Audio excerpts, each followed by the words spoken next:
Welcome, everybody. Thank you so much for coming back to the channel. I appreciate every one of you for being here.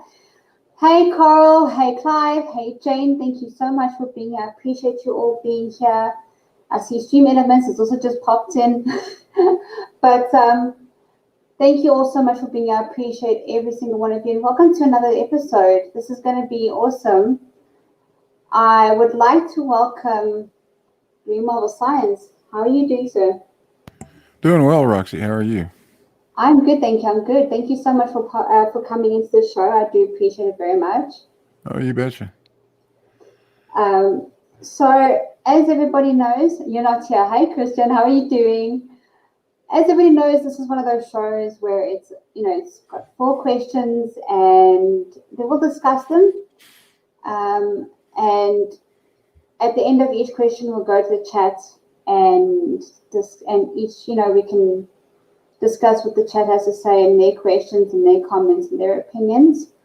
I'd like to remind people that this is, these are raw answers, and as I'm speaking in a big empty room, is your mic?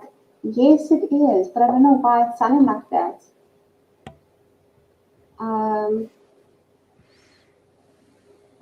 It's strange because I haven't changed anything besides move my mic.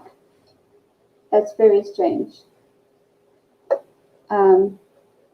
Is that better? Oh, is that better? I hope that's better. I think slightly. Okay. I thought it was just my headphones, but okay, so maybe that is a bit better. Yeah. Hey, Susanna, how are you doing? It's just me, Susanna. Nice to see you. Thank you for joining the show and thank you for joining the chat. So as I was saying, the answers will be raw, just like a normal conversation. There are no right or wrong answers. It's based on opinions and based on experiences. So if anyone in the chat decides to say that someone's question is wrong or that will be a warning, and my mod, who is here at the moment, which is Clive, is allowed to give a warning, which is what is it? What do you call it? I forgot what it is now.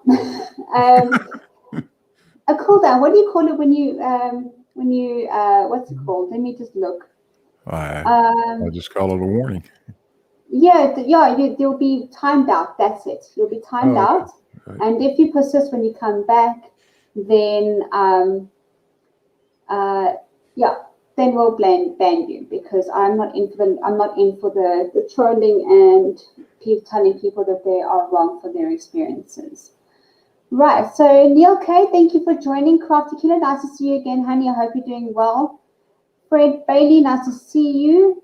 Let me just quickly make sure your echo cancellation is. I don't have an echo cancellation switched on, because every time I mess with my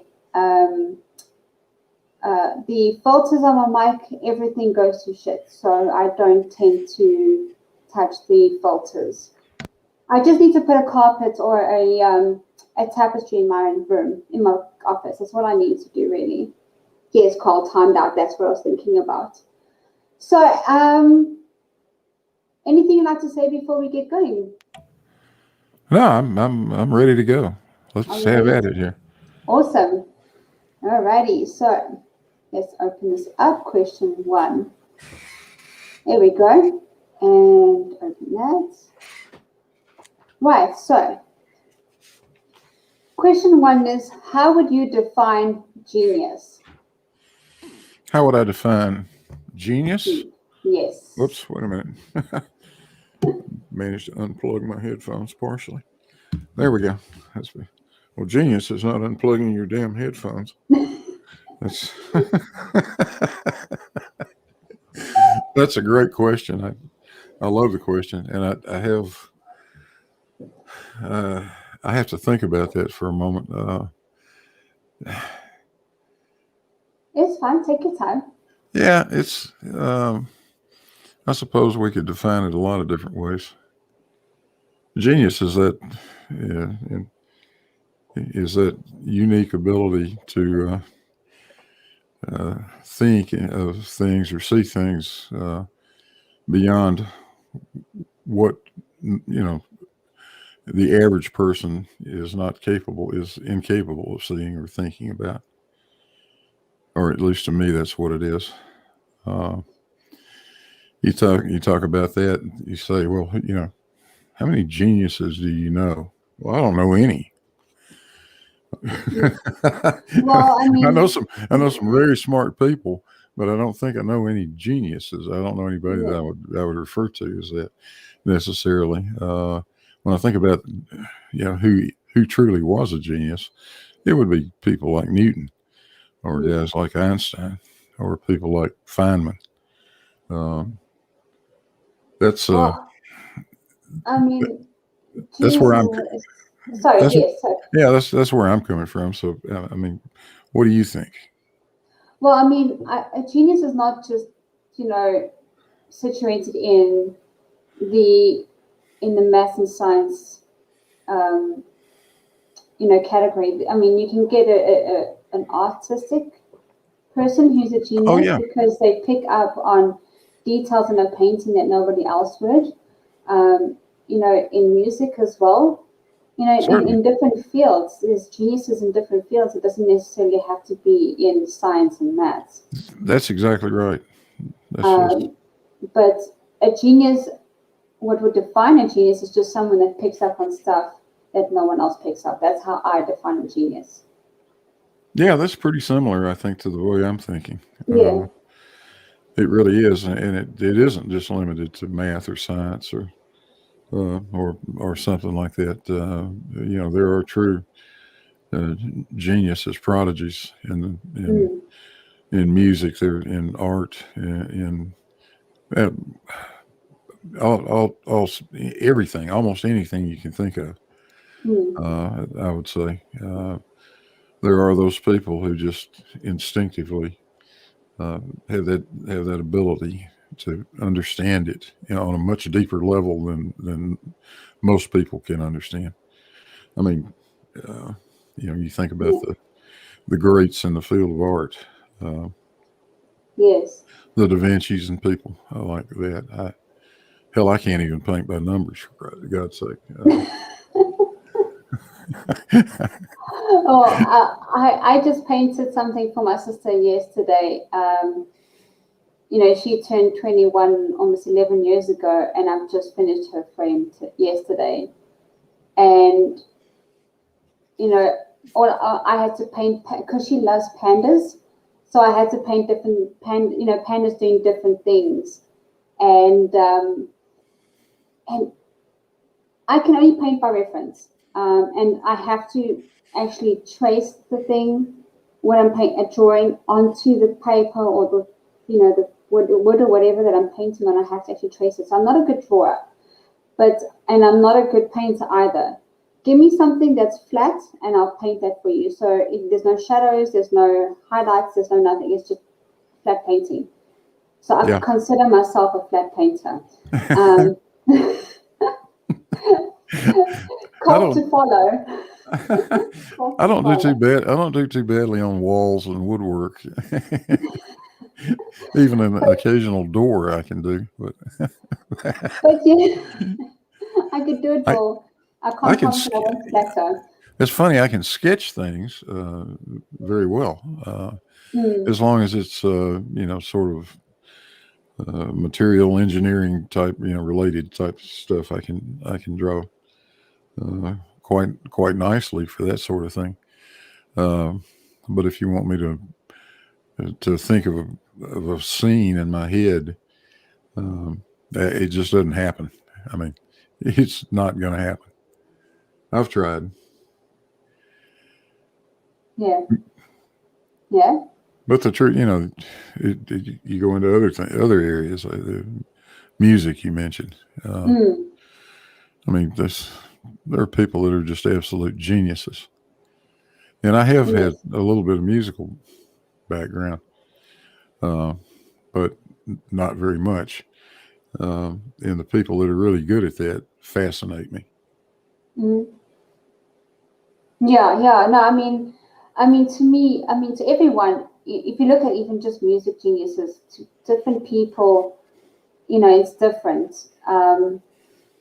Like to me, a music genius doesn't necessarily have to be with words. They could be with the drums or something. And to me, Joey Jordison from Slipknot is an absolute genius on the drums. Other people will probably consider the drummer from The Who to be a genius on the drums. So it's all, it all just depends on your likes, I would probably think, but I think they're in every industry, in every type of artistry or something of anything to create something or anything to figure things out. Yeah. So music and math and science it's all just figuring it out, and I think that's where a genius is. A prodigy, on the other hand, is a completely different story. I'll tell you who the true geniuses are, though. And the true geniuses are those guys that can figure out that thing, whatever that thing might be, that every 10-year-old has to have at least 2 of for Christmas.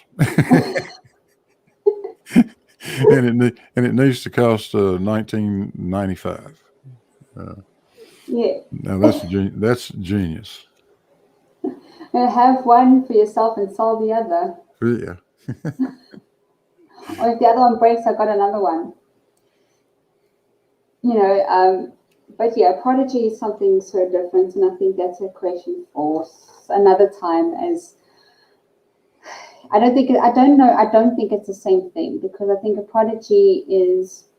Oh, here we go, going into it anyway. I think it's someone that is talented at more than one thing. They're not a jack of all trades. They're just a master of all, basically. Yeah. And that to me is incredible. And I think learning so early in life is what also makes them a prodigy. What do you think? Have to admit that I actually missed the last part of that, Roxy. A prodigy is someone who's a master of all and learns something at an early part of their life. They learn so quickly. So instead of going to college at 18, 19, whatever it is in the States, they're going to college at 13, 14, 15 years old. Yeah, or sometimes even earlier. Yeah.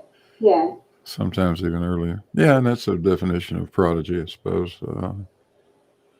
But they can also be, pretty singular and focused in one area.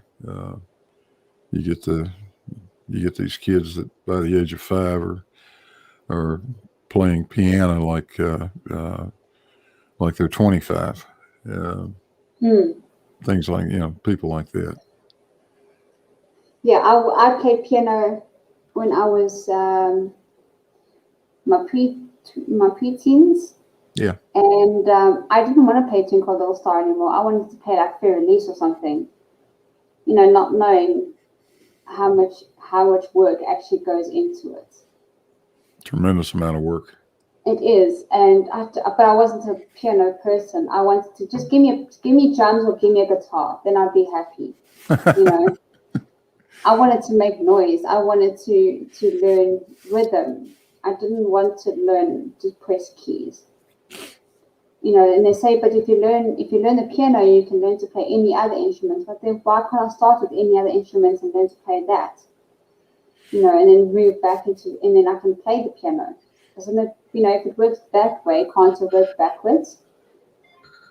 Yeah, I took piano lessons as a youngster. Hold on one second. Let me see. I got a phone call. You talk for a minute. Okay. Okay, so let's go into the chat to see what you guys are saying. I see Clive Wells, I picked up earlier. You said you know a couple of geniuses. I know for me, a person that you may know as a genius is Stephen Hawking. There's no doubt about that. I think he's a genius. I would have loved to have met him and just sit there listening to him, even if I didn't understand what he was talking about. I would have just loved to have listened to him talking. And I'm sure he would have explained it, you know, in layman's terms so people of a lower education would understand. Because, I mean, when I watch stuff on science and space and stuff, I watch the stuff you see on the History Channel or the Discovery Channel that is made for people, for the everyday person who doesn't know astronomy and astrophysics and stuff. So I would have loved to have met the man. I really would have. You're back. Yeah, I made it back. Sorry about that. No, it's okay. It's okay. Mrs. Blue had gone to the store and Oh, shame. That's one phone call you better take, you know. Yeah, when the missus calls, yes. Oh my goodness. So I'm just discussing in the geniuses that Clive Wells knows, and I picked up that for me, I know he's met Stephen Hawking and worked with Stephen Hawking, so he is one genius that I would have loved to have met. Oh yeah, absolutely. The guy was fascinating. And I was saying that he would have, if he had spoken to people like myself, he would have made it, you know, he would have spoken in layman's terms. So people like myself who doesn't know astrophysics and astronomy, he would have dumbed it down enough for me to understand. Because I've heard Albert Einstein, I think it was him that said this. He said, if you can't explain something plainly, then you don't understand the topic. Well, that's something like that. That's an absolute truism. If you can't explain it quickly and simply, you just don't understand the topic. That's right. Yes, and I've always thought that was a good way to look at things and a good way to see people, to see if people understand what they are talking about. I got my lab assistant barking in the background, so I apologize for that. Oh my goodness, it's all good. It's always like that. It's so quiet before the stream, but as soon as the stream starts, it's phone calls and dogs barking and the birds in exactly. In cage going off crazy. It happens to me. It happens to me all the time. I sit here thinking about what I want to say on a video, and I'll spend 2 or 3 hours just thinking about it, and it will be absolutely dead quiet until I press that damn mic button, and all hell breaks loose. It always happens. Yeah, and I would be, when I do my gaming streams on Twitter, my cat would be lying here passed out, but not even 5 minutes into my stream, I have to get up and let him out. It's like he doesn't like the fact that I'm talking so much. It's like, who are you talking to? But he's a genius also on his own. So, but I see that Carl says, I did want to put up again, he says, I think there are many people who have who have been a genius in the right place. Yes, I think so too. Yeah. I mean, the genius who creates the wheel, the genius who created alcohol, the genius who created coffee, the genius who created coding, computers, internet, the things you use every day that we take for granted. There was a person who created it. To me, is a genius. You have to, I mean, your lights, your light bulb, you know, these things were invented, and that to me is genius, to create these things, to invent these things. Well, I certainly think there's there are levels of it that you can refer to. I mean, there are the genius levels that we were, some of the people we were talking about, like Hawking or Einstein or Newton or some Feynman or some of those guys.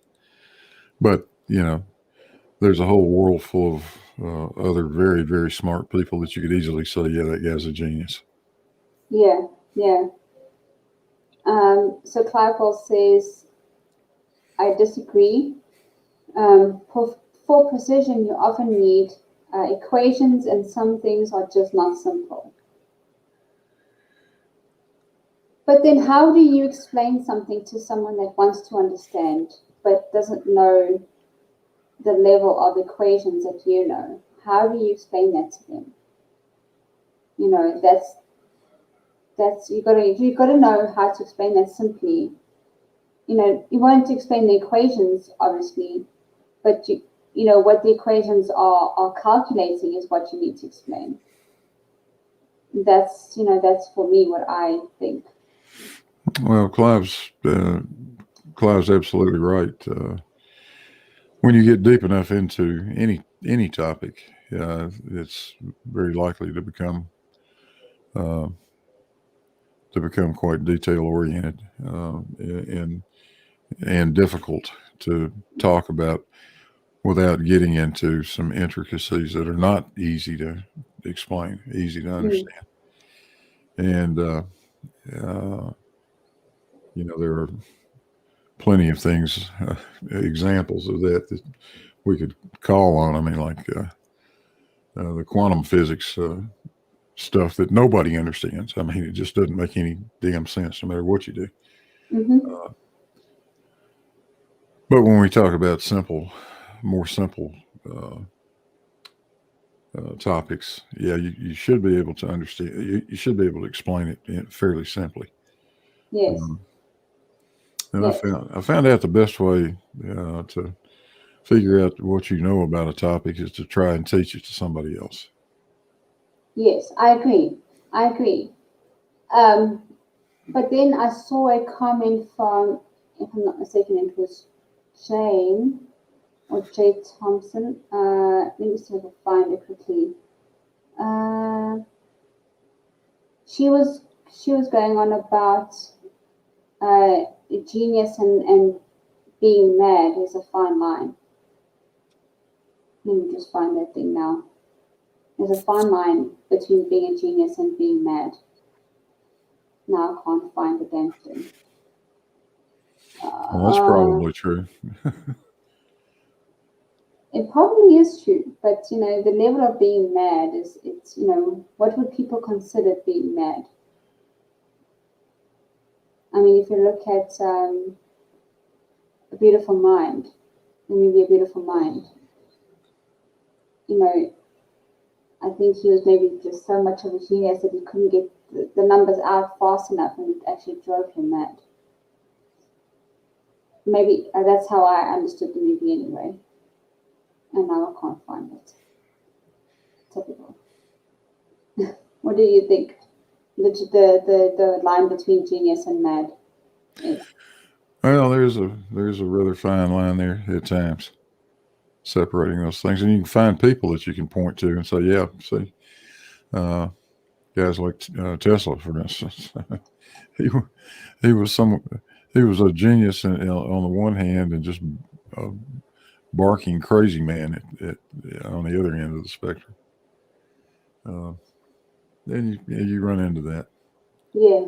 Okay, so it was Susanna. She says there's a fine line between genius and madmen. Yep. Yeah.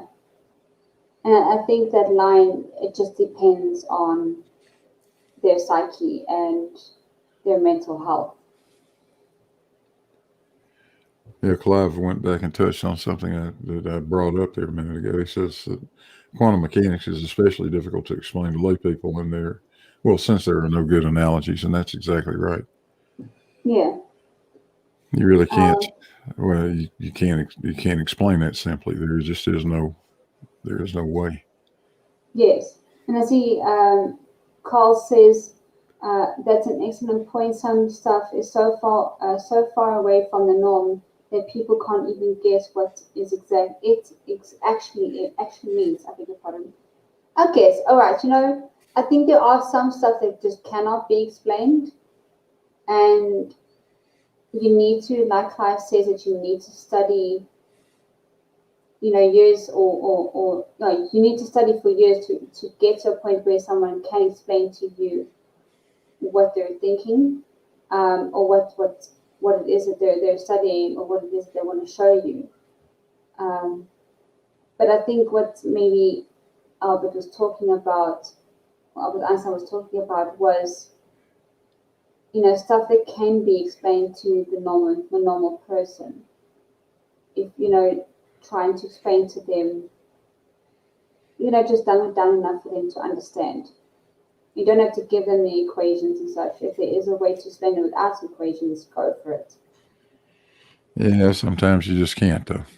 Yes, I get that. I suppose when it comes to something like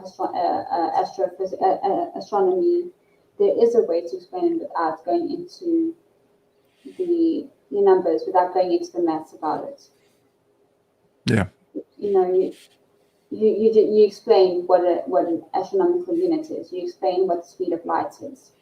Yes, right. there is a mathematical equation to the speed of light. I understand that, but we know how fast light travels, and we just times that by how long it takes for light to travel in a year, which gives us a light year.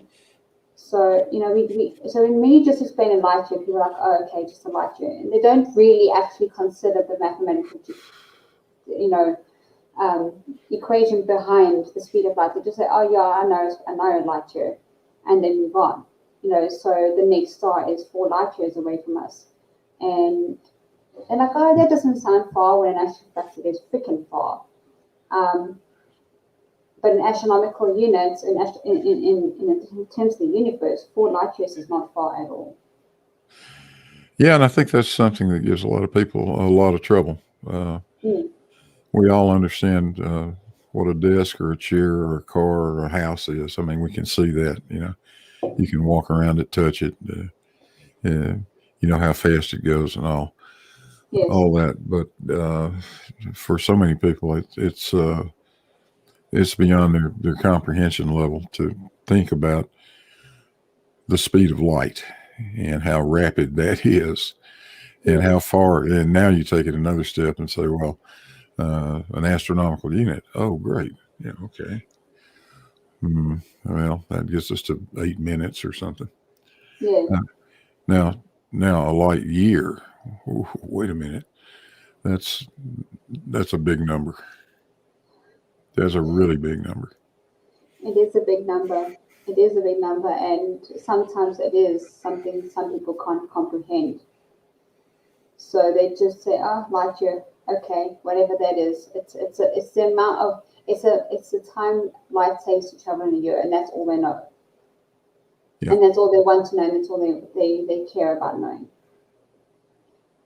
So Clive says, I don't think the madness genius thing is more about others trying to bring down people who are smarter than them. Can I read that again? I don't think the madness genius thing is more about others trying to bring down people who are smarter than them. So if that's the case, then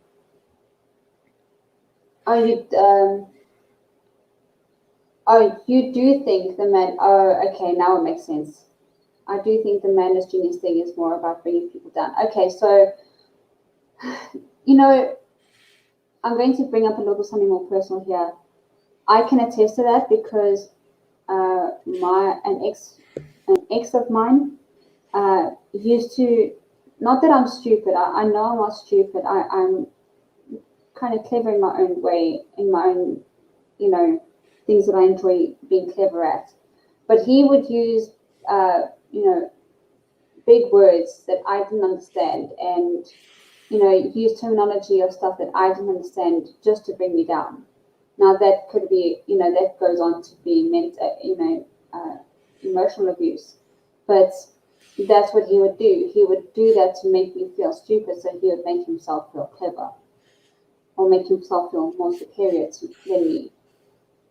And so I get that people would use that just to bring others down. And that is wrong. That is very wrong. But that's going on to a different topic altogether. It is wrong, but it goes on all the time. Yes, it does. I don't know. I've got a personal opinion about people that believe silly things like the Earth is flat. I really think those are the guys that are still aggravated with themselves because they didn't apply themselves when they were in school, and they sat and watched the kids that were willing to do all of that move on and go on to be successful. And now they're just looking for a way to get back at us, or get back at them by saying, "See, I know something you don't know." Yes. I figured out the Earth is flat. Well, no, you figured out you're an idiot. Is what you did, but. For me, it's okay. Look, I mean, the flat Earth always gets into my streams. I don't know how, but they always do. But I'm so past the flat Earth that while they discussing how what the shape of the planet is, I'm watching what the scientists are doing to in their exploration of the universe, that I don't really care anymore. Like everything out there, is so beautiful, and I'm trying to understand what's happening out there. I don't give two shits of what they think the planet is or what shape the planet is. I mean, just the other day I watched a video on Dr. Becky just explaining why we see the colors we see with galaxies and what's it? Oh, now it's just slipped my mind. The regions where stars are born. I've forgotten the word now. Someone help. Send a brain. I need a new one. Crap. Clive, what are they called? You know what they're called. Help. Clive will come to the rescue here in a moment. Yeah, he will. It's clouds of gas where stars are born. Nebula. There we go. Thank you, Carl. You're also clever one. Oh. And I appreciate you very much. Nebula. There we go. So she explained why nebula have the certain colors that they have, and they're real, but they're not real kind of thing. And it was all confusing, so I had to watch it twice. But I understand now, but don't ask me to explain it because it's something I'll need to watch again to explain again, if that makes any sense. Yeah, those things are fascinating to look at. They're beautiful to look at, and that's why I like learning about them, just because they're beautiful to look at. Yeah, those are star nurseries. Yes. It's where the stars are born. Yes, and that's what I was thinking about. Yeah, quite a beautiful thing to look at, for sure. Yes, and there are geniuses that thought of a telescope so we can see them, and satellites so we can see them better and such. So trying to make up. I'm sorry, Clive, I wasn't being very descriptive. I'm sorry, but Carl was faster than you this time. Are we ready for the second question? Yeah, I think so. Let's go for it. Awesome. Right, the second question is, how much does language affect our thinking? How much does language affect our thinking? Uh, in my opinion on that, and not knowing anything particularly about that subject, but it would seem to me that what we define as thinking would be pretty difficult to do if you didn't have a language that you could do it in. I don't know that that's necessary. I can't say that my dog doesn't think. I'm sure he does, but I don't. Certainly, he doesn't think about the same things I think about or you think about. Is that all about language? No, not necessarily. Of course not. But I can't imagine how to have thoughts that isn't somehow or the other tied to the language that we speak. I mean, there are different kinds of language. I mean, you get body language as well. Yeah. So your dog will tell you what he's thinking through body language, or his, and his speech will be a bark, which you will probably put towards body language because you've learned what that bark specifically means when his body is in a certain way. I mean, if he's in an excited, like ready to pounce kind of thing, and he barks at you, and he's wagging his tail, he just wants to play with you, But if his ears are up, he's ready to pounce, but his tail isn't wagging, and he barks at you, but his bark is different. That's a different kind of communication, and that's also more leaning towards the body language of the pup. So, but when it comes to people like you and I now, we can't see each other, but so body language is out of the window. So for you and I, we got to rely on the language. And if I can't hear you, or if I can hear you, but I'm hearing. I don't know if this makes any sense, but I'm hearing you different to what someone else is hearing you. It can. I mean, let me try and put this in a different perspective. If I hear you saying something and someone else doesn't pick it up, I'm going to interpret what you said completely different to what the other person was interpreting from what you said. So I do think that language does affect our thinking completely. Some people take swearing as offensive, some people don't. They take it as humorous, or they take it as a way of you being honest with them. So I think language is a big part of what we do now, and it's how we communicate. And without language, it's society will crumble a bit. I mean, I understand that there is sign language, and that's fine, and I understand that as well. They don't really talk. They don't talk at all, so they have to use their hands to speak, and that's a different kind of language. But it is still a language. Well, yeah, exactly. I mean, our spoken language is one thing, but there's a lot of things that fall under the category of language in my mind. Mathematics is a language of its own. It doesn't have to be spoken. But think about that. When I think about a lot of problems in math and what have you, I'm not really thinking about words. I'm thinking about the problem and the method of solving the problem. I can see that in my mind, not just a bunch of jumbled words. And I think somebody made a point. Who said, somebody in the chat I saw a few minutes ago said something similar. I think probably lost it now, but Well, Oh, Clive says math.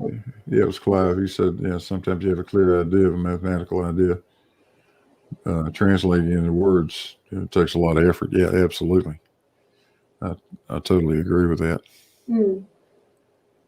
Oh, here we go. Yeah. Sometimes you have a clear idea of mathematical idea, but translating into words takes a lot of effort to get that precise precision across. But that could be with also, personal stuff. Is you want to explain something, but you just can't think of the words to explain it. Yeah. Or you're in an emotional situation and you just can't think of the words to explain what's in your mind. So I do get it, and it's not always just with mathematical things. It's with a lot of things in life.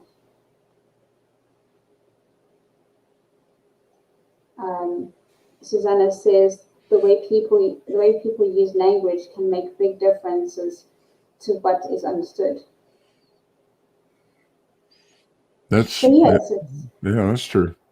So I mean, language is a huge part of our society now, and I think if we didn't have any kind of language, our society would crumble. So, well, society as we know it would crumble. I think we would rise up to something else. And think of another way to communicate and bring up a language. Make up a language that we can communicate with, whether it be sign language or drawings or, another form of noises to make to create a language. I mean, at the moment, if you just think about it, plain and simple, I'm just making noises to communicate with you. It's like calling your name. I'm calling a noise that you recognize as your name.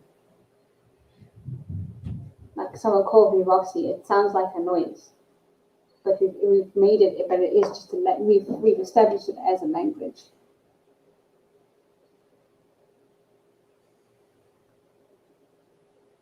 Am I talking too much? No, you're doing. I generally don't talk very much. Well, this is where you have to talk a lot. It depends on the setting.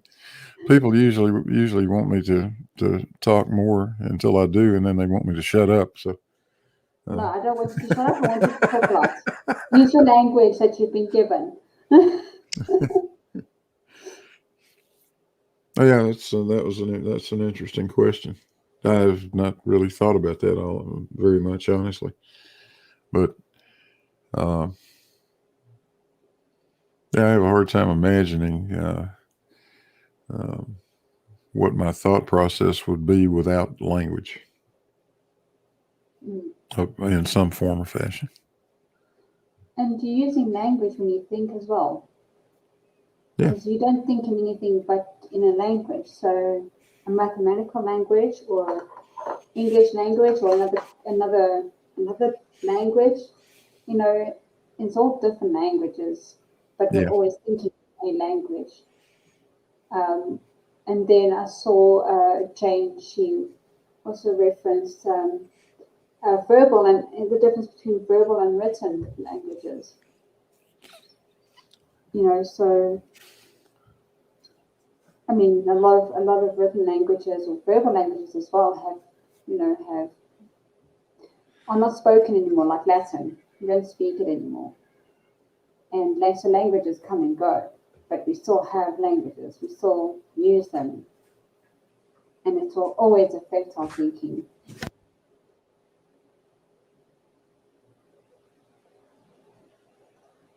So Christian says, can't say I'm fluent in 3 languages, one of which is quite different from the others. Communication is pretty much the same, though you tend to swear more in Finnish. Well, I tend to swear more in Afrikaans. So, but each of their own language of what they're good at. Yeah. Or which languages they're good at. You'll never know. Maybe Clive Bowles will swear at us in maths. We don't know. if that's even possible. Yeah, well, I swear in whatever language is handy at the moment. So. It all depends on how you're feeling. Yeah. If you're pretty pissed off, it'll be a different language completely. Otherwise, gibberish. I'm quite good at making up my own swear words when I need them. Carl says Afrikaans has some delicious swearing. It does. I'm going to quickly express that Afrikaans is and I think maybe Dutch is maybe similar, but Afrikaans just seems to be a lot more expressive in the language, especially the swearing. Or even just saying I love you is quite expressive. It just feels like there's more meat to the word, if that makes any sense. And to swear in Afrikaans just sounds like it's a lot more. There's a lot more oomph to it. Like it, like you really, really mean it, and you're really, really, really angry, and it's just. I don't know. I think that's one thing I was happy with when learning Afrikaans, was learning the swear words. But I mean, those you pick up as you go. You don't even learn them in school, so you just pick them up as you go. And those are the words that stick with you because you use them more often, and you know that they're not supposed to be used in fine company. So you use them anyway because they're so. I think what the word is, voluptuous. I mean, it's all good and dandy saying the F word in English, but if you say it in Afrikaans, it's a lot more, I don't know, just seems more like expressive. Here's me waving my hands, trying to show expressive. Yeah. When you get to the Italians, they like to use their hand, the up and down motion with their fingers together, And we have a Kiwi in the chat who can also express that, it must be awesome. I don't know if they have any swear words in Maori, but I'm sure they do. As well as, but language is just so amazing. And the linguists that have studied language and the different terminologies for different parts of your mouth when you speak is just amazing. And I've watched a few things on YouTube about it. And it's just so fascinating, that even just the different accents is just so fascinating. I mean, the US probably has the most accents of any country. And I'm not talking dialects, I'm talking accents. And it's just so fascinating to hear speaking from New York all the way down to the South, going up to the Midwest, and then going west to, to California and such. The dialect changes so much. And I'm not even talking, I mean, also even the North has their own dialects as well. And it's just so fascinating.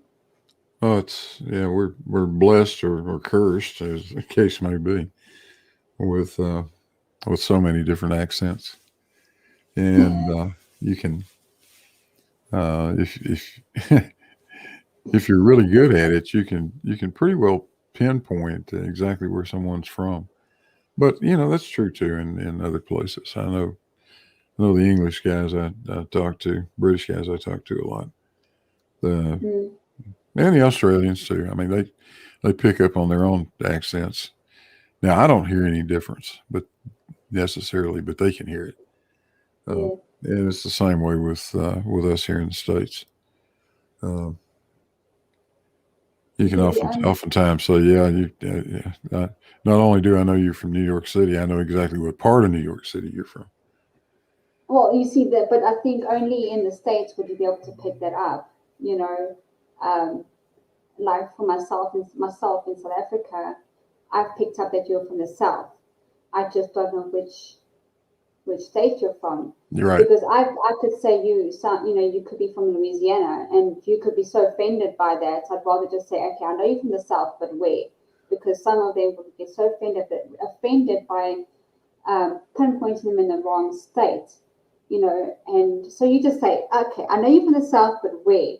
I know you're from New York, but where? I know you sound like you sound like you're from California, maybe even Florida, but which one are you? You know, it just, because to me, California and Florida sound the same, but that's to me. They actually do. You're right. And They actually do sound a lot alike. you see, Well, and quickly, you get into the middle part of the country, and they cheat, those bastards. They all they all have the same accent. That's irritating. You can't really tell where they're from yes, until they get close to the Canadian border, and then you can tell. yes. Then a lot of A's come in and a lot of sorries come in. But Carl says with Afrikaans, he said it fills the mouth and spills out like a verbal work. It does. And that's why it's so good to use. And then Spaghetti on Pizza Production says about Maori swear words, he said, there are a few, but I don't use them. And that's probably just him being proper and trying to be nice. Maybe Spaghetti, maybe you can tell me in private. You could tell me what these words are, because I would love to know what they are. Not to use them, but just to know what they are, because I think it'd be funny to hear them in a different language that's supposed to be, you know, something like Maori, which is quite a spiritual. I understand it as a very spiritual, you know, in a spiritual community or people, should I say. NZ people tend to be nice. I think they do, because they're alone on a land of their own, so they need to be nice so that people can come visit them. Yeah, they're always nice. Well, the Canadians are always nice. You know, it seems to be just the Americans that are a-holes. Well, apparently South Africans are also a-holes, because apparently we are spreading another version of COVID as well. So we're also assholes. But that's another story. Yeah, you're right. That's another story. They don't call us the ugly Americans for nothing, I tell you that. Well, yeah, then you get your British uptight people. I love the British people. But you see, but these are all different. I mean, these are all different accents. But you know, would they be considered language, part of the language? I mean, each accent has its own way of speaking. Yeah. So, and it comes with its own slang. So, you know, so even is a slang word all across the globe. You know, PhD Tony, it's part of it's probably the only word in his dictionary.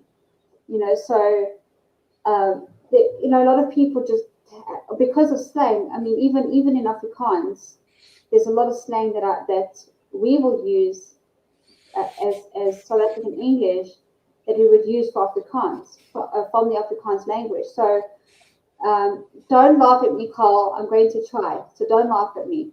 So when someone asks me, you know, how was your day? I would say, oh, I had a lekker day. Now, lekker directly translated means nice, but for us, lekker doesn't mean nice. It actually means a really awesome day, or it was a really awesome, fantastic day. Where, you know, so lekker just doesn't, it sounds more full than just saying, oh, I had a great day or I had an awesome day. Lekker for us just sounds more, lekker is delicious, there we go. Lekker is just sounds more full. Then I can go further and say, oh, I had a lekker jaw, you know, I had a nice party, directly translated. It doesn't sound nice. So I had a lekker jaw as I had a really awesome party. It just sounds more full. So we use the Afrikaans language to enhance our English and make it sound a lot more full, a lot more expressive. That's why I say the Afrikaans language is extremely expressive. I'm not going to say the Afrikaans swear words on my stream, because I'm trying to make this PG.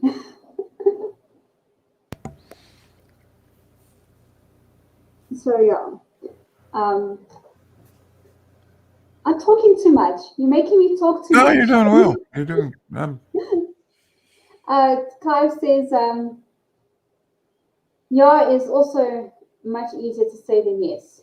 I agree. I know I say yeah a lot, and I've tried to make myself aware that when I'm talking to American people, I try not, or English people for that matter, I try not to say yeah too often, unless they get to know me very, very well, and then it's a slip of the tongue and I do it anyway.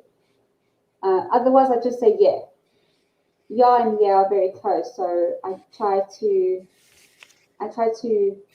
get into the yeah part of things then a yeah, you know. And then uh, Spaghetti says, Kiwi is good. We have a word that means pretty much everything. Chur? Is it chur? I hope I'm saying that right. What does that mean? That'd be interesting. I'm glad you're enjoying the I stream, don't know. Jane. Yes. I don't, Maybe Spaghetti can explain what chur means. I'm not sure what sure means. Unless All that's right. sure. Sure. Might be sure. Sure. Sure. Sure. Yeah, sure. Oh my goodness. But yeah, I think language does. Oh, churn means everything. You're being clever now, Carl. Um, I think Everything. Okay. All right. Whatever, Carl. I think we can move on to the next question. What do you think? I haven't. That that didn't ring any bells with me at all. No, it didn't with me either. But okay, so we're going to move on to the next question. Question 3. Yep. Why are humans so confident in beliefs that can't be proven? Oh, this is a religious one, or maybe just not what they believe science is. So we can push this onto science and religion. So the question is, why am I so sure? Why are humans so confident in beliefs that can't be proven? Why are So, okay? Why are humans so? I'm trying to make sure I understand the question. Uh, uh, why, for instance, why is a Christian so confident in the belief of a God? oh, a Christian. Okay. Anyone, Or any anyone. belief, Anyone. any Okay. belief. I just gave you an example. It's yeah. Okay. You know that's a hard question to answer. Um, when you can't, when you have no proof of something, but you're absolutely sure that's got to be true. Um, what makes people do that? Mm. Uh, and And that can feel confident enough to do it. yeah, I suppose the answer is uh, you just you want to believe that. You want to believe it's true, uh, and you want to believe it so badly that you you're not going to uh, hold anyone accountable to prove it to you. Maybe that's the answer. I don't know. Uh, Hmm. Certainly, I mean, if you bring it back to religion, nobody's going to be able to show you God, right? I mean, Hmm. I can't I can't point to him or walk up to him or touch him or anything like that. Uh, so what how do you know that there's anything to that other than just what's going on in your mind? Yeah. Um, I mean, I mean, people that like myself, um, I believe that energy is all around us, and I can't see it, but I know it's there. I I'll be sometimes I can feel it in my fingers, and I know I'm going to be ridiculed for this, but at this point in time, I don't care. I can feel it in my fingers sometimes. I can feel like this surge of energy, and someone told me that no, it's my nerves overreacting or something. I'm like, no, you can't explain what's happening in my fingers because of nerves. It's silly to me. But I mean, it goes maybe. I can't prove to you what I've experienced. I can't prove it to you. What I've experienced is what I've experienced. Right. And I'm confident in what I've experienced. So I cannot prove that to you. And that's why I'm confident in what I believe, because it happened to me. The fact that,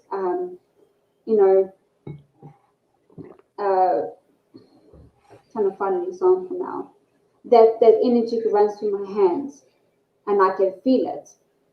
I can't explain that to you and I can't prove it to you. But I'm confident it happened to me. I don't think we last very long without without some fundamental set of beliefs, though, right? I think Clive also disagree with you on that. How do you make it through the next 10 minutes if you don't believe there's oxygen in the atmosphere here? Some things you don't. Some things you have to just take for granted. I'm sorry, Clive Wells. PhD Tony has a universal work, which invokes support from his God, who is also called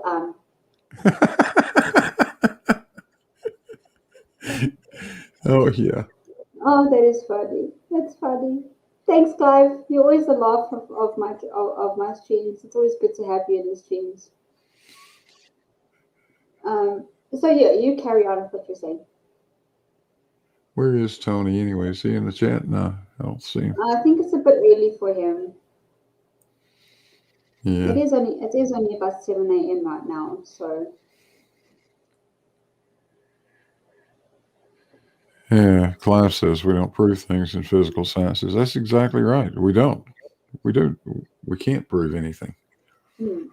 So if you don't prove anything, what do you do? We can give the best answer we're capable of giving at the moment, but that doesn't mean it might not change one day. And that's the reason nothing's proven. So Cole says, for humans, it is easier to hand something over to someone or something else when you don't understand it.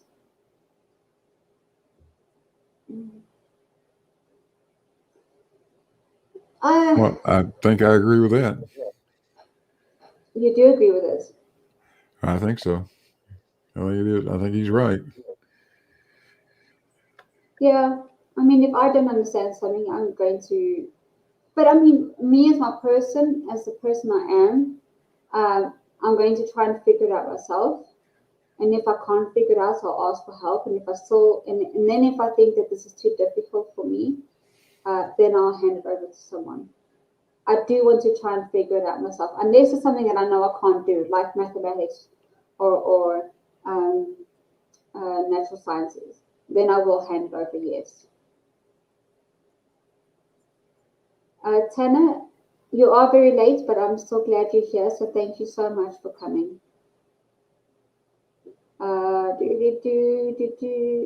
Where else? I see my name is Pitasia.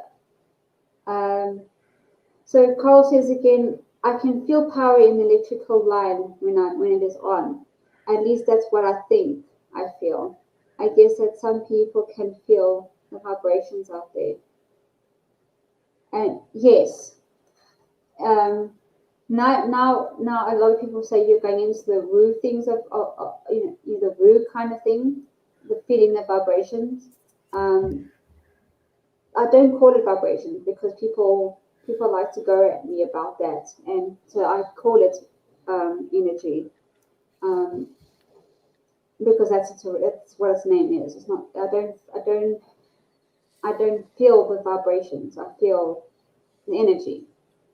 And again, I know I'm going to get ridiculed for this, but I really don't care. can't attack me for what I believe in. But yeah, it's each to their own. Each to their own. You know, if you touch a power cable, if you're stupid enough to touch a power cable and then feel the energy from that, that's a different story. That's a different kind of energy. But you know, it's as I said before, this is all based on our own opinions and experience. So my experience is different to BlueMarbleScience, which is different to Clive Wells, which is different to Skydiver's Hannah. You know, it's all different. It's all very different. And, you know, also, so well, thank you also so much for joining, and Michael Raptor as well. So good to see you guys. So yeah, it's now I'm trying to catch up on what people are saying. But I mean, do you have anything else to add to this? No? No, you've gotten a little echoey again, Roxy. I'm having a hard time. I'm sorry. Is this better? Is this better? Yeah, that sounds a little better. Okay, so do you have anything else to add? Yeah, have another go at it. I think the closer you are to the mic, the better. There we go. Better it is. All right, so I've moved the mic a bit closer to me. Is that better?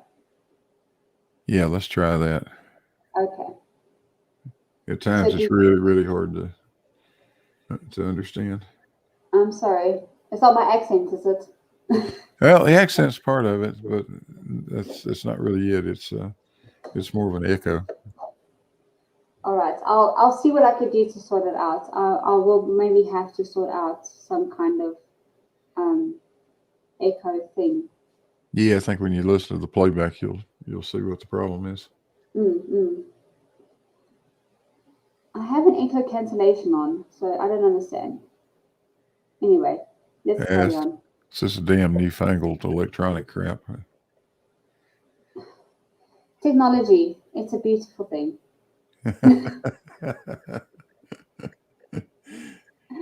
Oh goodness, you know. So, have you? I want to ask you if you have anything else to add to this question. No, I think that's about all I can say. Other than to tell Carl, he said he could feel the power in electrical lines. I felt the spark plugs on a 53 Ford one time. That was not fun, but. All right, is this better? Oh, that's perfect.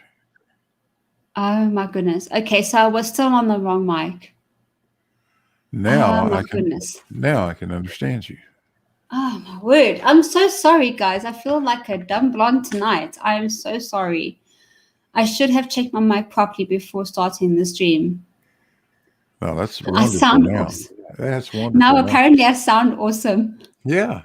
Thank you. Absolutely. All right, I escaped the tin can, as my corrector said. Thanks to your guys' help. And hello, Mr. Andrea. Thank you so much for joining.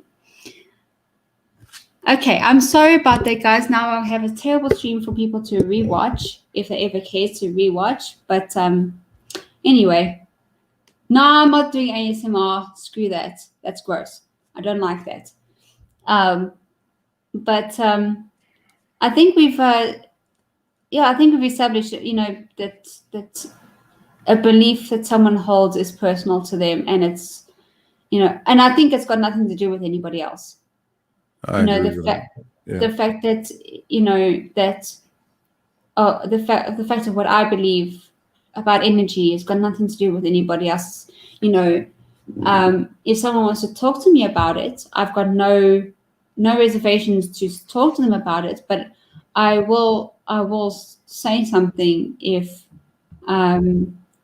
they come at me and tell me that what I've experienced is wrong. And it's not, it's not real or doesn't exist. Clive also says, start again. I'm not starting again. Well, there's the fundamental difference between religion and science is that thing we're talking about, belief, right? Religion is strictly faith-based. You just simply have to believe. That's all that's required. In science, your beliefs don't mean anything. We need facts. Science is fact-based. Yes. So Yes. that's fundamentally the way the world works, I think. I mean, each of us has our belief in something, so I'm picking on Clive Ross today because I know that he believes strongly in science and, and the workings of the method of the scientific method and such. So I'm picking on him today because I know that's what he follows and what he believes. And I'm not saying that what he believes, of the mathematics, the scientific method is wrong. And it's his way of doing things, it's what he believes to be true. Whereas I follow the pagan, the pagan way, and that is what I believe, and what I believe has got nothing to do nothing to do with anybody else. It's my prerogative if I want to share it or not. Right. And a lot of people in the debunk community are religious. They just refrain from stipulating because it's got nothing to do with anybody else. It's got nothing to do with their channel and what they're doing. So, for instance, like Bob the Science Guy, he has stipulated, and I think there have been a few people asking him what his religious stance is, and he said it's got nothing to do with anybody, and it's got nothing to do with what he's doing on his channel. So it really it doesn't. A belief in something should not hinder you from doing anything else, unless it's something that's culty. No, But even then, it shouldn't. Your belief in something shouldn't hinder you from doing stuff. True. I don't disagree with that at all. You're right. So excuse me.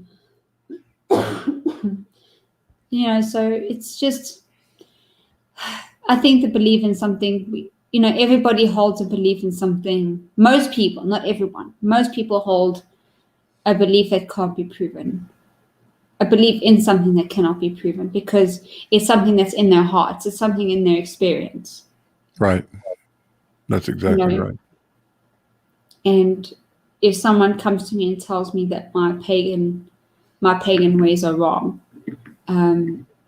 first of all, it's none of your business. Second of all, what gives you the right to say something like that to me? Also, you're just being rude. You don't say stuff like that to people.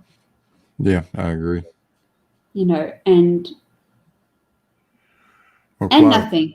Yeah. Clive makes a good point out there too. He says, I don't believe in science. I examine the evidence and draw my conclusions. That's very different from religion. Absolutely, it is. Science should not be dragged down in the. Clive, I apologize. I did not mean it in that way. Maybe I was very undescriptive in what I was trying to say, but I didn't mean it in that way. I do apologize. I think it was the science. The science method is. I think I said the science method, not science. Yeah, I think you said the scientific method or something like yes. that. Yes, the scientific method. Yes. That's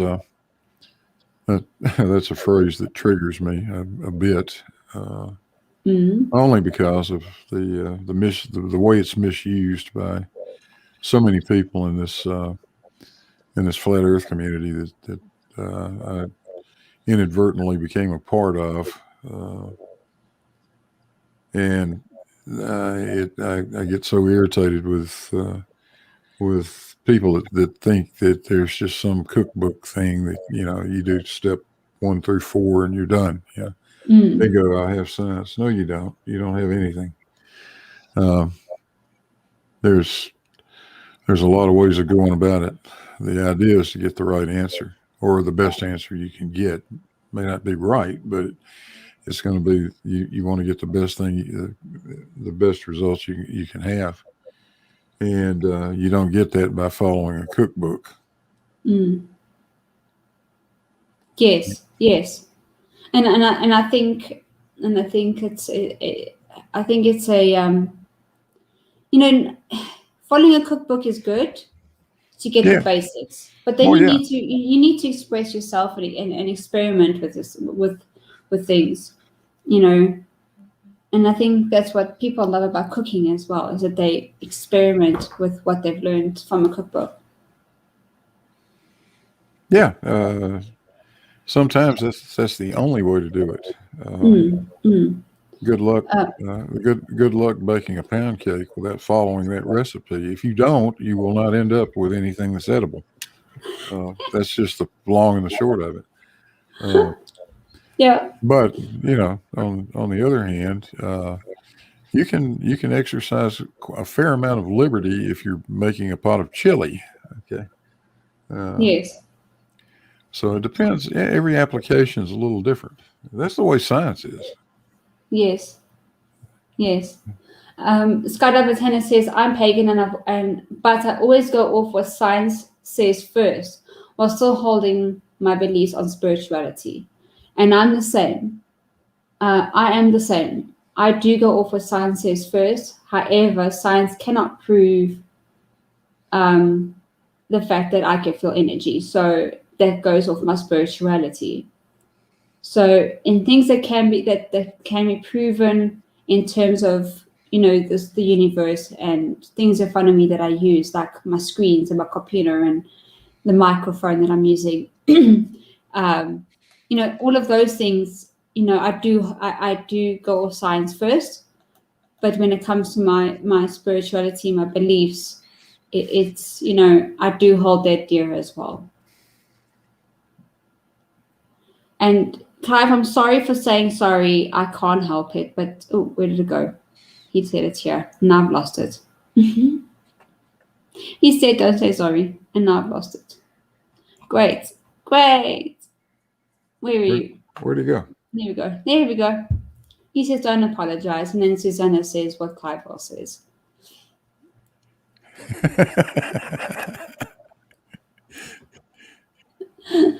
But I think we can move along to the next question. Okay. Yeah, I lost it for a while, Carl. Yes, I did. I lost it for a little while. Make fun of me. It's fine. See if I care.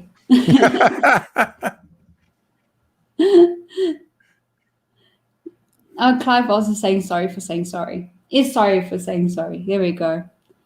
Oh my goodness, you guys are funny today. Let's go to question 4. Question 4 says, if all our memories were erased, what kind of person would you be? If all memory, what is? Say it again. If all our memories were erased, what kind of person would you be? Very rich, very good looking.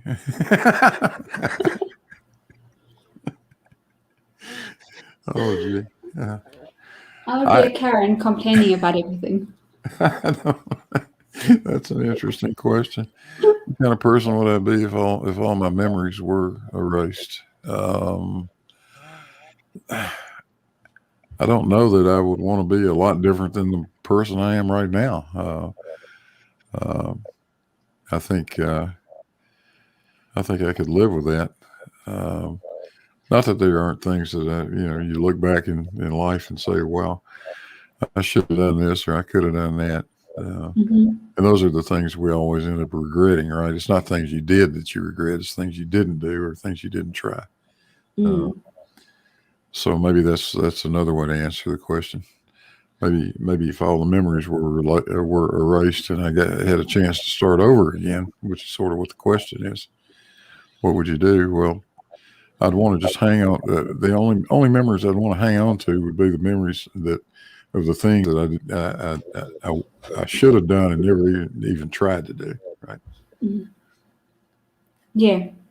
I think the kind of person I'd be is, I don't think I'd be obviously I wouldn't be the person I am today, where I've learned so much about myself and I've learned so much about life, and I'm still learning.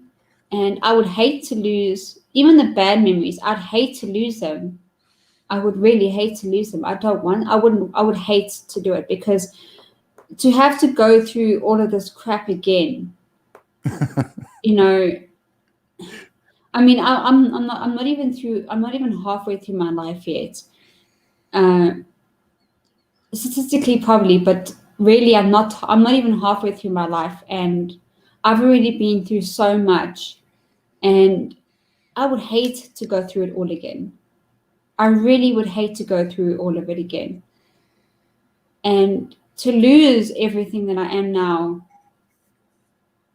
I would probably you'd be a baby relearning everything.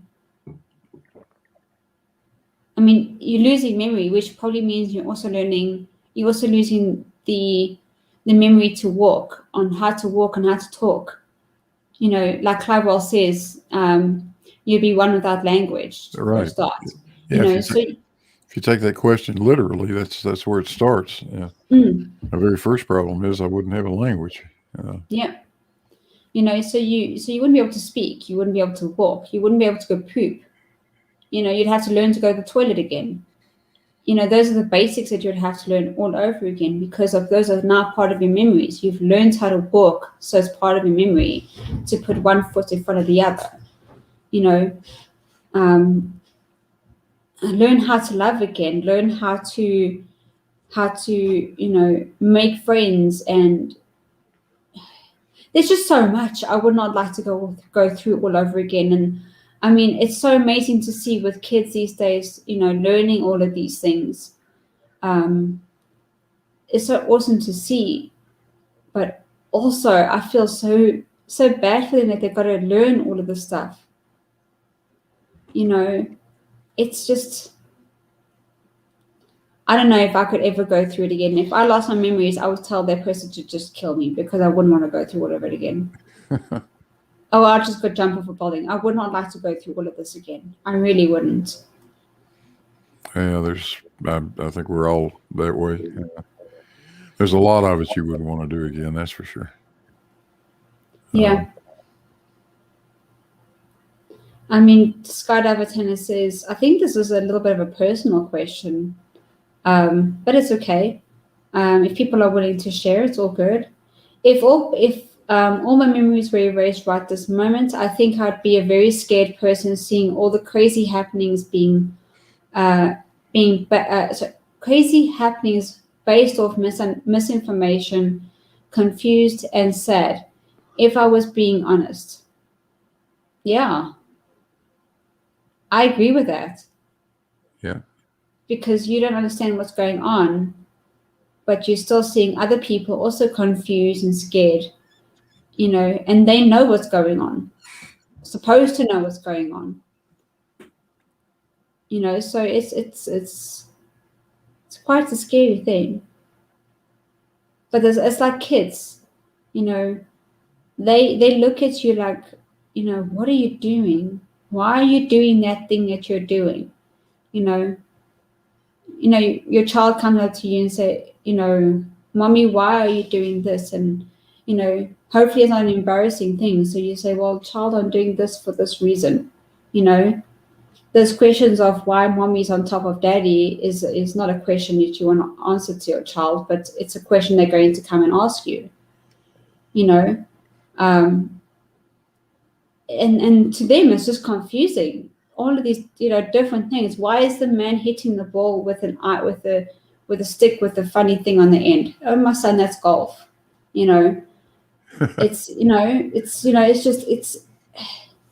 It's relearning everything. It's learning life all over again. And I don't think I would like to learn life all over again. And I mean, Carl says, I was a vastly different person to the one I was 40 years ago. And that's precisely why I wouldn't want to go through all of this again. Because of all the trauma I've been through in my life, I wouldn't want to go through it again. You know, and I think that's for a lot of people that have been through a lot of trauma in their life, whether it be, you know, abusive or traumatic in terms of, you know, just loss of people constantly in their life or something like that. I wouldn't want to go through any of that again. So if I did lose all my memories, I would probably just jump off the highest building I could find, because I wouldn't want to go through all of that again. But again, it comes full circle as to, would I know that I've gone through all of that? That is the question. Would I know that I've gone through all of that?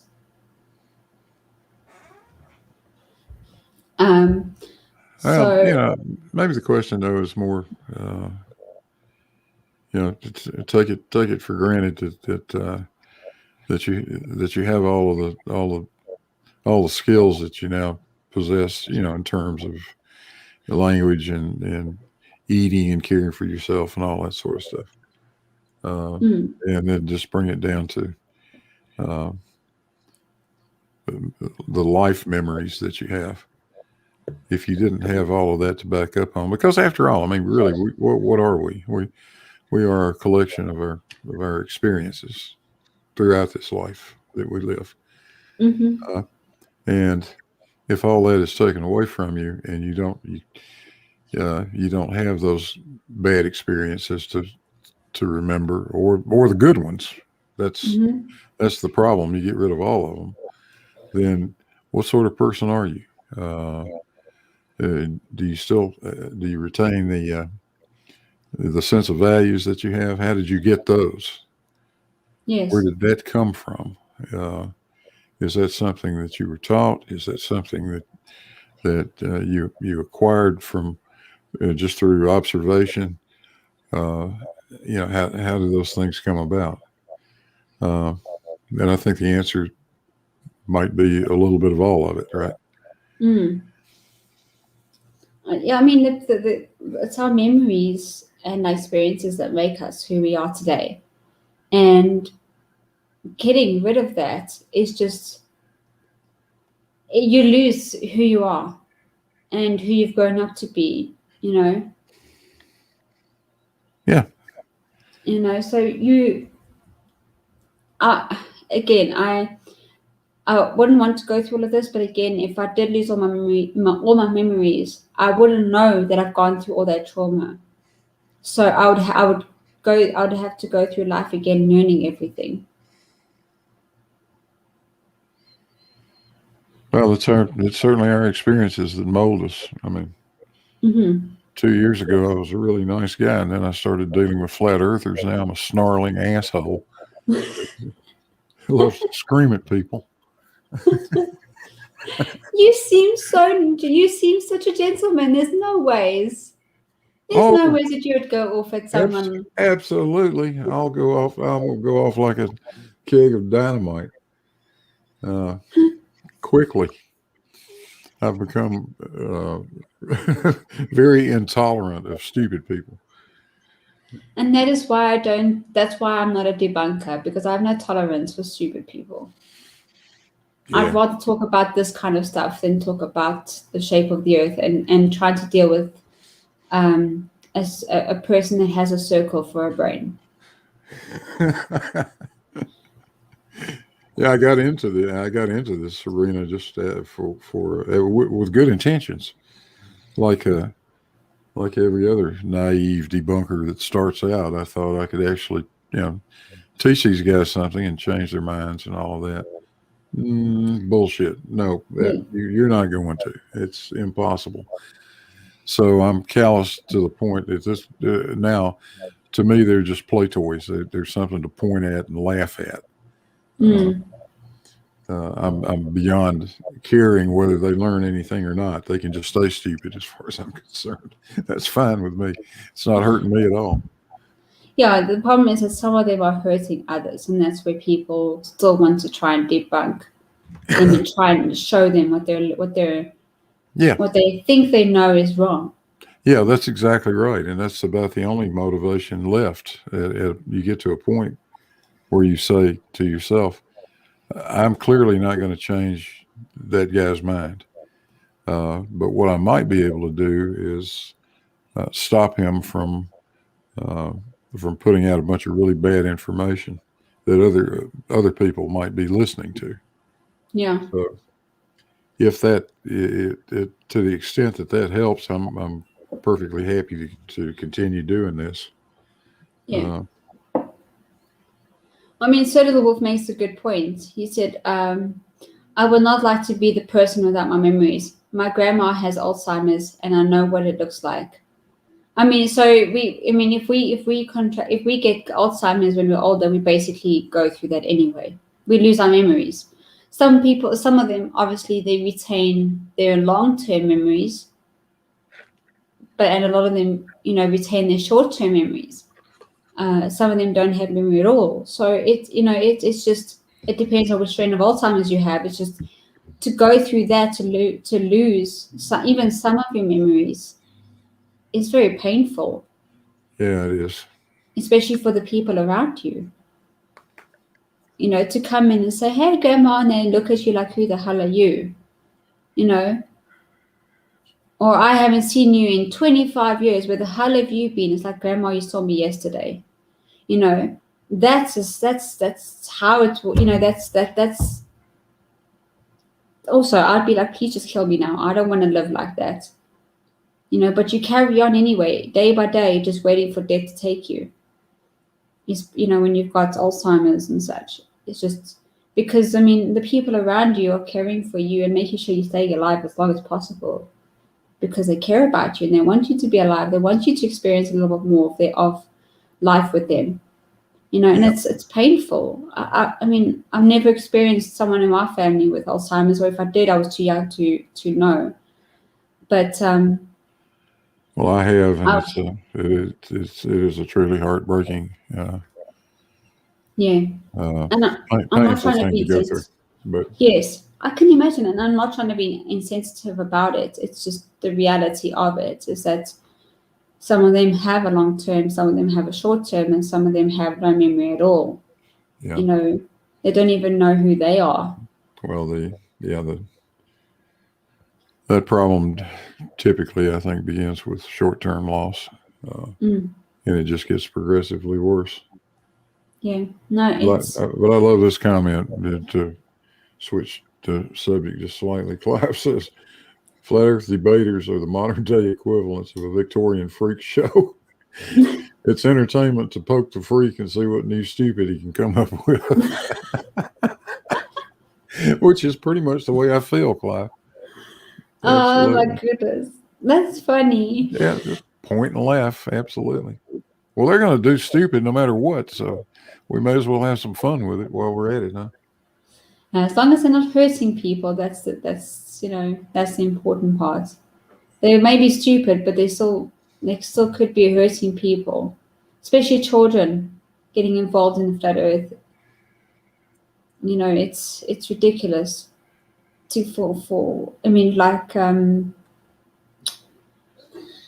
Nathan Thompson going to schools and shouting out flat Earth bullshit. That to me is just absolutely terrifying. Yeah, that guy needs to be locked up. If my kid came to me and said, this guy came to the school and shouted about flat Earth stuff, I would be going to the school the very next day complaining about that situation. First of all, that they're allowing adults to shout from the school fence at kids, and then I would actually try and teach my kid, the reasons why the Earth isn't flat. In my terms, in my layman's terms, as to why I think the Earth isn't flat. So, and then I'd probably show them some videos and show them some, some stuff from scientists that have said this is why it's not flat. Yeah. I'm not going to rely just on YouTube videos. I'm not that kind of person. But I know who to go to prove that it's, I know which debunkers to go to. I know which people to go to talk about it. Or maybe I'll just call up Clive and say, can you please teach my child why the earth isn't flat? So I at least I have the backup, in my corner. If I ever have children and they ask me if the earth is flat or not, at least I have the backup.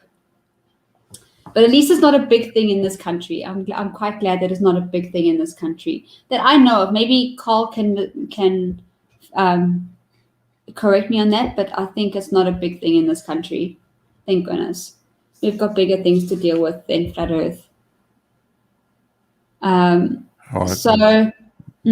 That's true everywhere. I mean, there are things in life that are important. Questioning the shape of the earth is not one of those things. That's not important at all. My God, there's no question to begin with. Neil K. Expressing on the Alzheimer's, he says, we put one foot in front of the other each day and move forward. I suppose. That is true. And then Carl says, if we can't ask difficult questions of ourselves, how can we ever challenge ourselves? I'm not sure what that was relating to, but yes, I do believe that. Yes, I do believe that. Yes. Yes, you were going to say something. Yeah, Carl says flat Earth does exist here, but not as big as elsewhere. Yes, because I think we have bigger things to deal with in this country than the flat Earth. Good night, Christian. Thank you so much for joining, and I'm glad I'm hoping you enjoyed the show, and we'll see you soon. Good night, Christian. Good to see you. Yes, it definitely is. So Carl also says, can't imagine how empty life would be if I was to simply accept what random people said on social media. Isn't that the truth? Yes, definitely. I mean, this is it's a wonderful time to be alive, and to have all of this marvelous technology at our fingertips. And it astounds me the amount of information that's available to me without ever doing more than moving my right hand and my right index finger. But there's a bit of a price that goes along with that. I think we're becoming a little lazy and complacent because it is so easy to get a part of the story, just by using something called Google. Yes. We don't spend very much time going to the library anymore or reading a textbook. That sort of thing is not in fashion these days, as they would say. Totally different from the way I grew up.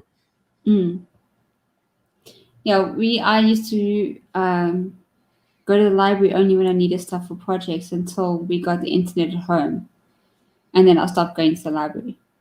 I'm a slow reader. I'm not afraid to admit that I'm a slow reader. So the amount of time it takes me to read a book will outweigh the time that I have that I'm allowed to take out a book from the library. So I never took books out from the library. And going back to get an extension was just a nuisance. So I didn't even bother. So for me to read stuff, I would ask to borrow books from friends if I wanted to read anything. Yeah. So now when I make videos, I put it on the screen as long as it takes me to read it, because I know that I'm not the one reading it, and I know that I won't be going back and watching my video. But it's me that's making the video. It's it's something that I think that it's important that you do things to the amount of time you read. So when I watch a video, sometimes it's on so quickly that I can't even catch the word. I just see this blur of a white word, and I don't even get to read it. And that to me is, it's irritating for me as a person that's supposed to, know English and stuff, that I can't even catch a word. But that's because my brain processes and things a bit slower than most people. And that's also why I take longer to read things. I talk very fast. I admit that I talk very, very fast. But I read word for word. I don't speed read. I don't, read half a sentence. I read word for word, and that's why it takes me so long to read a book. That's why it takes me so long to read a sentence. So that's why I would never take a book out from the library. Yeah, I don't think that's all that uncommon, though. A lot of people are that way. I beg your pardon, you broke up there a bit. I have to be very motivated to sit down and read anything entirely. And I've always had that bit of ADD, I guess, about me. ADD is my best friend. But if I'm motivated and really interested, then it's not a problem. But the minute I'm not terribly interested in something, I won't, I'll skim through it and that'll be it. Well, luckily there's this new age thing called audiobooks. So yeah, that's great. So that helps me a lot. So at least I can get through a book and still do other things and still understand what's going on. Then Little Wolf says not many people need the card catalog system anymore. No, because it's all electronic now. Skydiver Tanner says, I love learning but hate reading. Ain't that a bitch? Yes. That's why I ask Google to read my articles to me.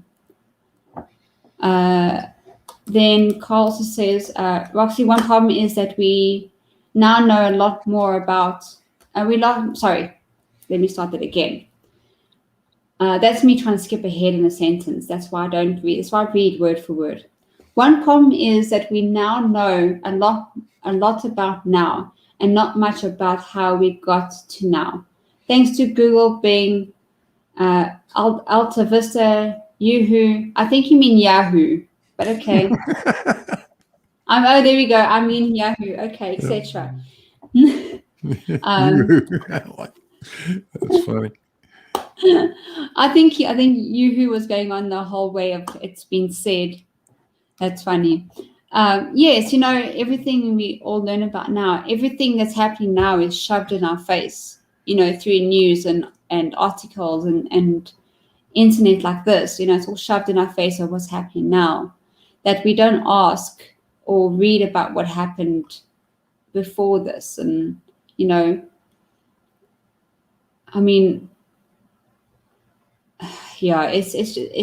get what he's saying. And a lot of what happened before now is being, turned into racial problems or, problems of the past that, we need to get rid of. And that's a problem. It's like we're not learning from our past. We're just erasing it and starting again. Which is basically our question. Carl says, I'm a speed reader. That's why I get so much wrong.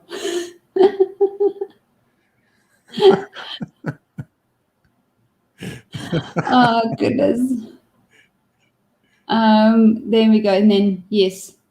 So Little Wolf says, so Rainbow Bright, they make spoken word productions called audiobooks. And that's what I just said. The beautiful thing about audiobooks. That's why I love them. There we go. Spaghetti says, I like to read, provided there are no words and it comes as a video. You know what? I understand that, because if I'm going to watch a video, it's, I don't want to read anything. I want to just watch the video. Don't make me read stuff. But yet again, here I am doing the same thing in my video. I put stuff up for people to read. Right. Yeah. So it's a bit contradictory, I understand. But I don't go and watch my videos. It's for other people to watch.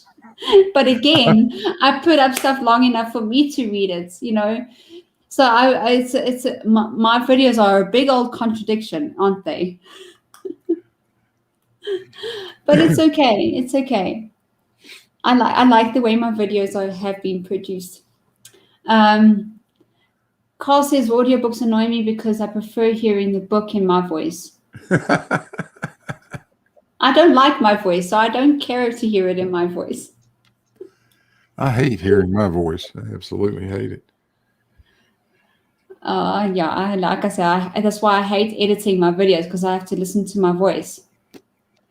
Clive says, I can't be bothered writing essays. That's why I do maths. It's also why I work things out rather than read other people's work. But you're reading everything people are saying in the chat, Clive.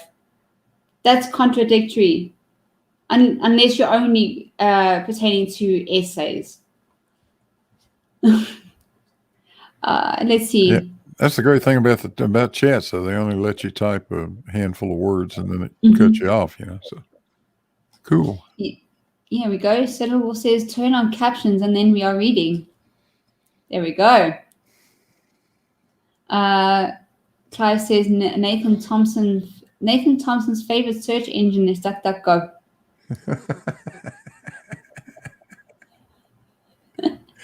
It's important to learn from history. So it's so many what? Sorry.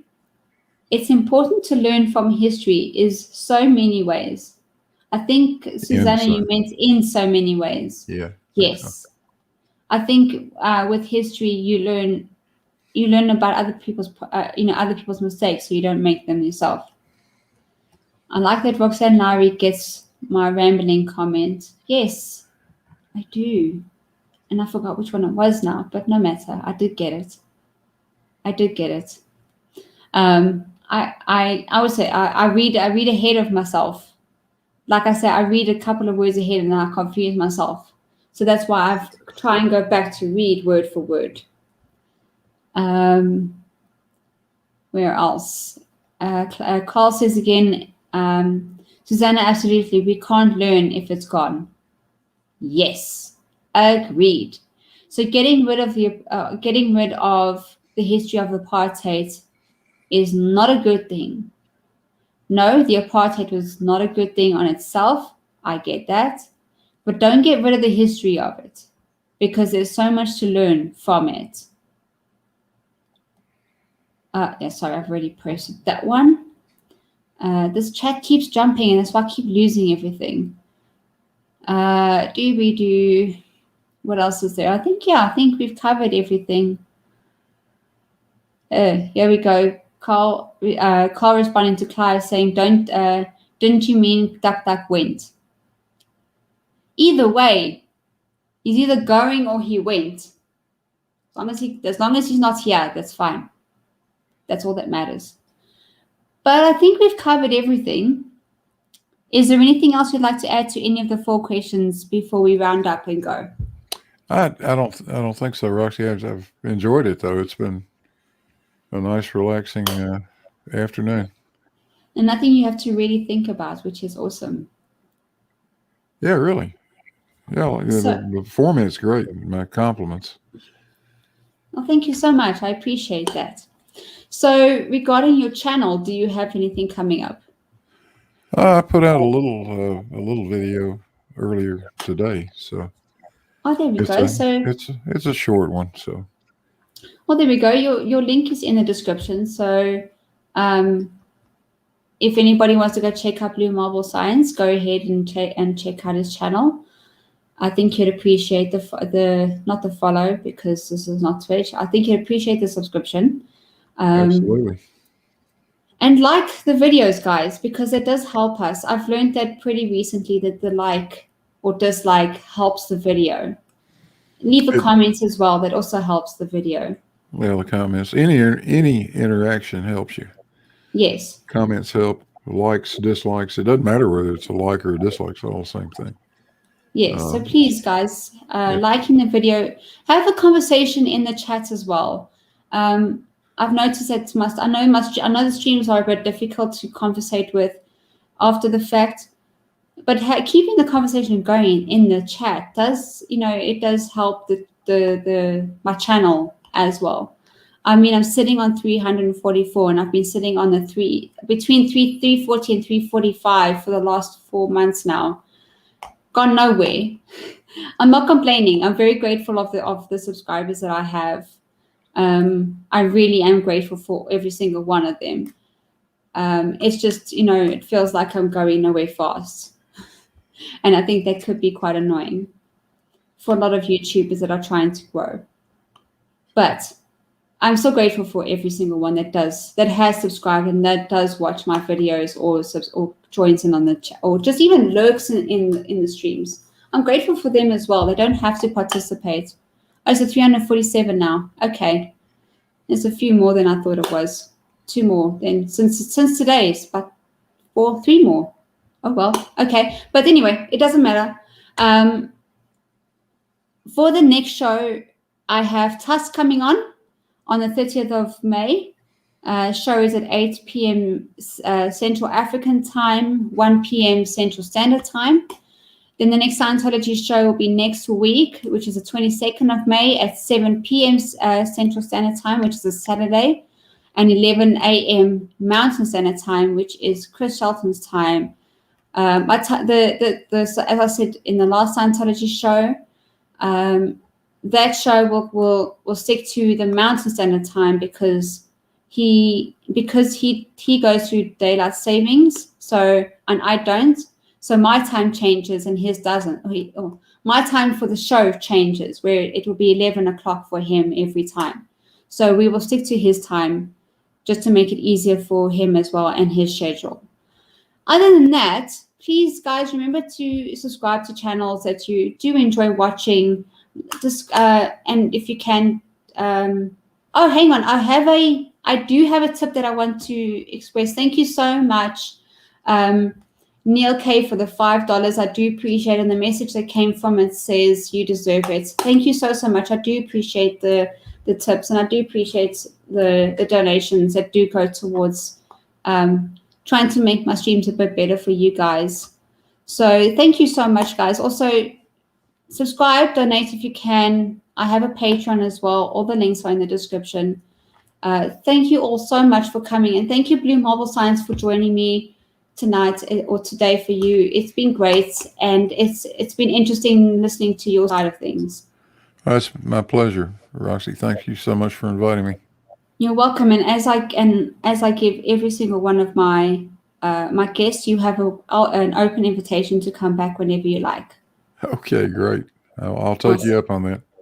Awesome. I'll look forward to that.